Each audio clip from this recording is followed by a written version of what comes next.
코인 왕자입니다. 자, 오늘의 차트, 망가질 코인들이 널렸습니다. 이틀 전에 우리 리플부터 봤잖아요. 리플, 비트코인 SV, 스페이스 아이디, 그 다음에 아비트럼에서 이렇게 4개를 봤는데, 오늘도 있어요, 오늘도. 근데 이게, 기존에 있었는데 갑자기 얘기하는 게 아니고, 기존에 증상만 좀 있었다가, 갑자기 개수가 확대되고 있습니다. 늘어나고 있어요. 그러니까 뭐가 늘어나고 있냐면, 멀쩡하게 잘 가고 있는 애들도 뭐가, 망가진 코인에, 조금 합류가 되는 이상한 모양새들이 나타나고 있다. 자, 그 다음에 이더리움 최악 시기. 비트코인 접근 불가하냐, 지금도. 자, 요거 내용인데, 자, 일단 첫 번째, 오늘 추가로도 볼 애는 스팀이에요, 스팀. 자, 이 코인 같은 경우는 이제 굉장히 이상합니다. 자, 보게 되면, 캔들로만 접근하게 되면 잘 올라갔죠. 올라갔다가, 눌렸다가, 다시 잘 올라가서 위에서 버티고 있는데 이상해요. 자, 이런 신호가 이제 왜 나타나고 있냐면, 어, 하락으로 급격하게 넘어갈 수 있는 자리들이 많아요. 세팅 같은 게. 근데 이제 이게 이유가 이제 뭐냐면, 물론 4월 달이나 5월 달의 상황에 따라서 불장이라는 게, 반감기라는 게 올 수는 있는데, 지금 단기 조정에 들어갈 코인들이 너무 많이 나타나고 있다는 거예요. 그러니까 그러면 어떻게 제가 개인적으로 봤을 때는 이렇게 올라가고 눌렸다가 이렇게 반등 나왔는데 밀리게 되면 다시 400원 초반도 좀 보여지거든요.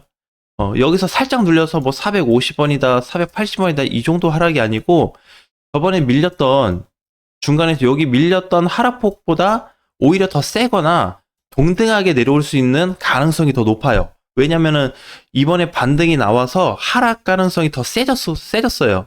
이게 이제 가중됐다라고 보셔야 됩니다. 근데 이제 여기 외관상만 딱 보게 되면 전혀 문제가 없습니다. 추세도 살아있는 것 같고 지표에 대한 흐름도 괜찮은 것 같고 캔들 모양도 멀쩡하고 이동평균선도 그냥 우상향 패턴으로 살아 있습니다. 자, 그래서 이걸 이제 주의를 좀 해야 돼요. 그래서 주의를 해야 되는 부분은 지금 자리에서 어떻게 해야 될 거냐라는 겁니다. 그래서 수익권이신 분들이 대부분이기 때문에 비중 축소를 하거나 현금화를 좀 늘리는 쪽이 좋지 않겠냐라는 거예요. 만약에 그쪽으로 생각을 하지 않는다면 뭐 조정을 좀 내가 버티겠다. 그래서 가져가겠다고 한다면은 뭐 상관이 없겠지만 나는 이번에 조정이 나오면 안 된다라고 하시는 분들은 반드시 비중 축소나 익절을 좀 하고 현금화를 좀 챙겨두는 게 좋겠다라고 보여집니다. 자, 그리고 이제 이더리움은 계속해서 이제 시세를 못 주고 있어요. 이더리움이 사실 이제 이번에 1차, 2차 구간이 다 망가진 후에 굉장히 상승 패턴을 완전히 잃어버렸거든요. 지금 보면은 이제 비트코인은 1차, 이제 저번 주가 되겠죠. 저번 주에 망가지고 나서 계속 좀 비실비실 반등은 나오는데 뭔가 못 가고 이더리움이 그냥 다 깨졌어요. 싹 다 깨졌습니다. 근데 그래도 다행이라고 좀 보는 거는 이더리움이 다 깨졌음에도 불구하고 알트코인들이 어떻게 굉장히 잘 올라가지고 있어요. 그래서 기존에 이거를 퍼센테이지로 좀 계산을 해봤습니다. 지금 올라가고 있는 알트코인들이 있죠. 그러니까 알트코인들이 이제 비트코인하고 이더리움은 제외했어요. 이더리움도 알트로 들어가지만 일단 좀 뺐습니다. 그래서 그 이하 코인부터 해서 그냥 잡주까지 퍼센테이지를 매겼을 때 지금 50% 정도 돼요. 이걸 퍼센테이지로 매기면 그럼 50%가 뭐에 대한 50%냐면 상승 가능성입니다. 그러니까 이 이하로 잡힌 애들은 어떻게? 50% 이하로 잡힌 애들은 계속해서 뭐가 못 가고 50% 정도 잡힌 애들은 어떻게? 그나마 반등 뭐 3, 4% 가든지 장중에 뭐 10% 가든지 뭐 요렇게 조금 반등을 좀 취해준다. 근데 이 정도 확률 가지고는 지금 시장에서 거의 5대5밖에 접근이 되지 않아요. 사실상 굉장히 위험하기 때문에 지금도 어떻게 올라가는 코인들은 진짜 저거는 대단한 거다. 쟤네 자체적으로 그냥 가는 거예요. 비트코인 역량도 이더리움의 역량도 있습니다. 무슨 역량이냐면 비트코인이 이번에 약간 눌렸다가 반등이 나왔잖아요. 그죠? 그리고 이더리움은 어떻게 눌렸다가 그냥 횡보세요. 횡박스. 결국엔 비트하고 이더리움하고 동시 조정 구간에 와주면서 이때 알트코인들이 올라가 준 격이다라고 봐야 될 것 같아요. 지금은. 자, 그럼에도 불구하고 이더리움에 대한 뭔가 부정적인 면이 자꾸 드러나게 돼 있습니다. 그래서 오늘 위치에서 보게 되면 가격대는 500만 원을 만들어주고 있는데 이거를 이제 분봉상 디테일하게 좀 보게 되면 이렇게 흐름이 좋지가 않습니다. 그래서 이거를 사실은 밀렸다가 반등 나왔을 때 중장기 이평선을 한번 회복시켜줬거든요. 근데 저걸 어떻게 다시 깨려고 해요.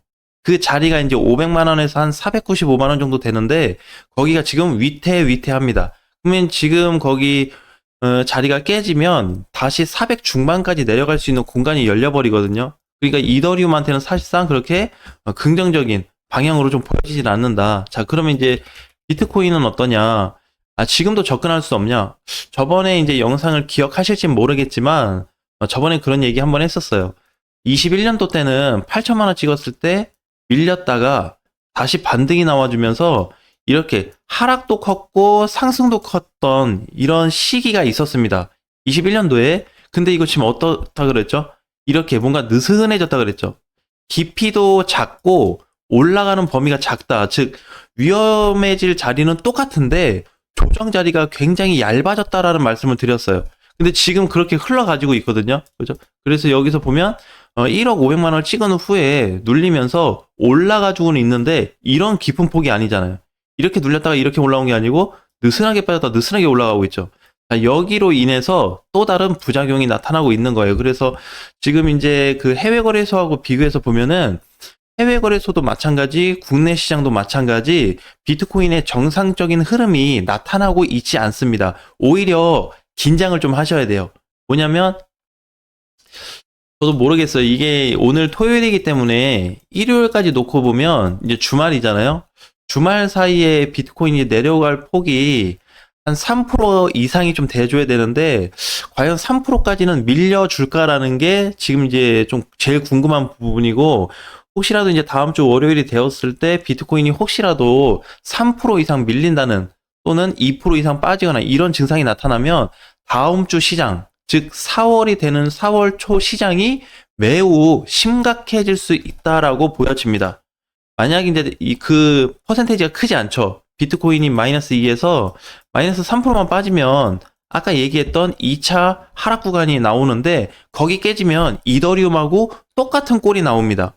그러니까 어떻게 비트코인이 일시적으로라도 상승 제한이 돼버리고 그 다음에 상승 시세를 타기 어려운 시점이에요. 1, 2차 깨져버린 거. 그 2차 다음은 없습니다. 3차, 4차라는 건 없어요. 그래서 가장 위험한 절대로 깨지면 안 되는 자리. 왜냐면 사실 이게 저번 주에 망가졌었는데 반등 나오면서 올려놨단 말이에요.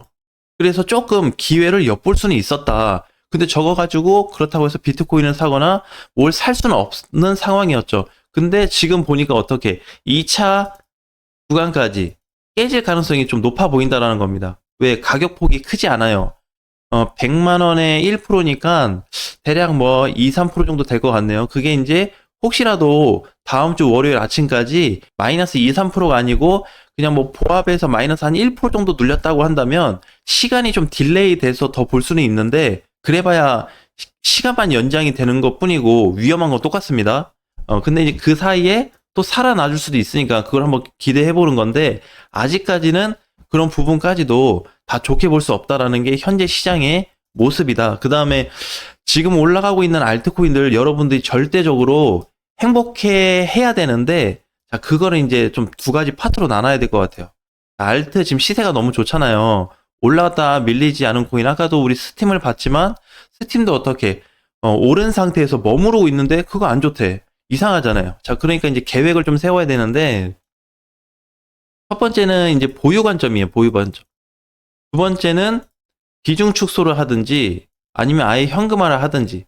또 여기 지금 1번과 2번 중에서는 확고하게 자리를 정하셔야 될 것 같습니다. 그래야지 밀리든 안 밀리든 타격 없이 내가 가져갈 수 있거나 이렇게 좀 더 본다는 방향으로 갈 수 있는데 만약에 그냥 보유하고 있는데 하다가 깨져버리게 되면 그때는 팔 수 없는 상황까지 나와요. 그래서 지금 오히려 왜 그러냐면 오늘이 3월 30일인데 이 기준에서 지금 매매하시는 분들이 상당히 많단 말이에요. 근데 여기 가격이 어떻게? 고점이에요, 고점. 고점인데 아까 얘기했던 알트코인들의 어떤 전반적인 증상들, 망가지는 흐름들이 자꾸 잡힌다고 있다고 했는데 그런 코인들이 지금 상당수 많이 잡힙니다. 물론 많이 못 갔어요. 진짜 많이 못 갔는데 그렇게 잡히는 것도 되게 웃기다고 생각합니다. 근데 모양이 저렇게 잡혀요. 자, 그래서 이런 부분 때문에 1번과 2번을 반드시 선택해서 여러분들의 성향에 맞춰서 조금 전략을 좀 취하는 게 좋겠다라고 좀 보여집니다. 그래서 그런 말씀을 좀 전달해 드렸고, 자, 이제는 다 끝났어요. 3월 달이 이 주말만 넘어가면 다 끝났기 때문에 3월 한 달도 수고 많으셨던 것 같아요. 그래서 이제 4월 1일이 오게 되면 전반적으로 시장이 어떻게 뚜렷해집니다. 그러니까는 이번에는 뭐 비트코인이 뭐 이렇게 가다가 너 눌릴 것 같다 이렇게 이제 얘기를 하고 이렇게 얘기를 했는데, 이렇게 예상은 하지만 제가 예상한 것과 수치가 조금 다르게 나타날 수도 있잖아요. 근데 이제 정확한 데이터가 이제 내일 모레면은 정말 정확하게 잡힐 수 있습니다. 그래서 지금은 이제 관망 관점이라고 한다면 그럼 이제 4월을 이제 이렇게 볼 수 있어요. 본격적으로 공격 투자를 할 거냐? 아직 정해진 건 아니에요. 공격 투자를 하든지 계속 방어 투자를 하든지 둘 중에 하나 더 확실하게 선택할 수 있는 자리가 올 거다. 그래서 4월 1일 날 갔을 때 퍼센테이지 다시 매겨가지고 하락 쪽이 높아 상승 쪽이 높아를 더 땡길 수 있는 그런 상황이 올 수 있기 때문에 꼭 전체적인 내용을 보고 시장 방향에 맞춰서 전략을 만드시면 좋겠습니다. 자, 주말 잘 보내시고요. 다음 시간에 뵙겠습니다.